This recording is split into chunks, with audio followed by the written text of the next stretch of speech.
Ruth and I are very gratified for the showing, gratified for being here, and the greatest gratification for the Institute for U.S.-China Issues, which we've been involved with for nearly 10 years and starting.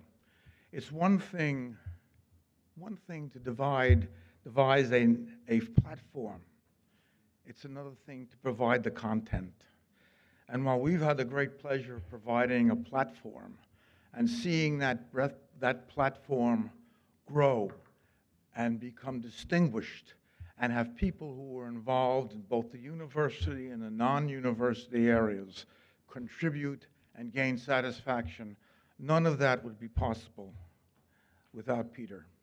It was his sense in starting on the Newman Prize, his understanding of the needs of the Institute to provide dialogue between Chinese and American middle-level members of the Foreign Ministry and the State Department.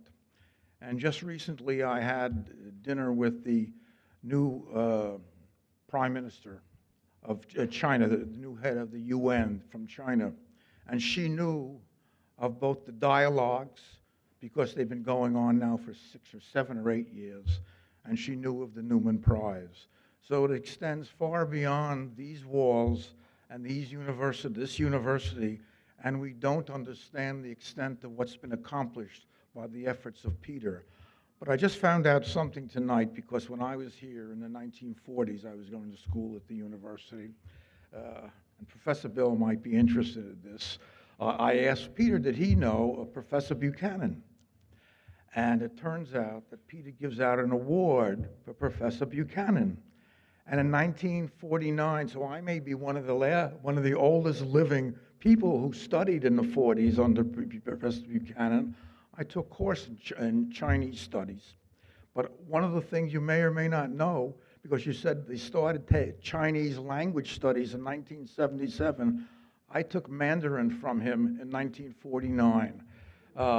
And I only studied that for a short period of time because it really interfered with my going dancing in the evening at Hester Robinson Hall, which at that time were girls' residences. So you have your priorities when you're a teenager. So I've had a long interest in China. After I left here, I was a geography major. And after I left here, I taught in 1952, I taught the geography of India and China at the Wharton School, because I was getting a graduate degree there in South Asian Studies. So my interest in China goes back a long way.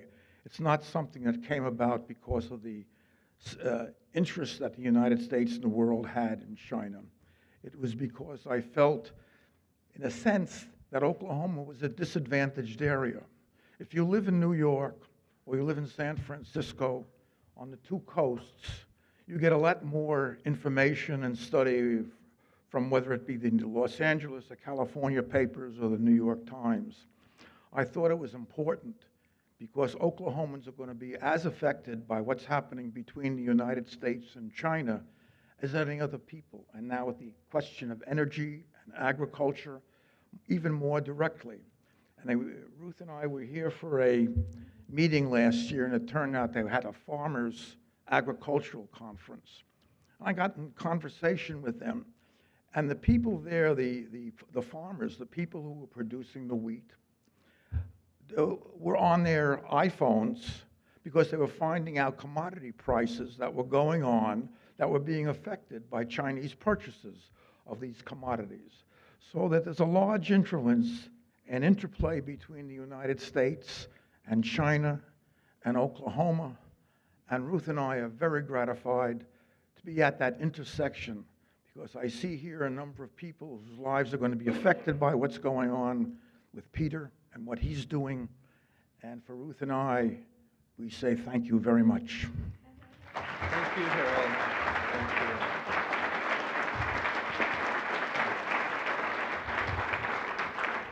How about a final round of applause for the 2015 Newman Young Poets? 1 second, Morgan Brooks, Ashan Mashraf, Lauren Morris, Nicole Emery, and at the same time for Harold and Ruth Newman.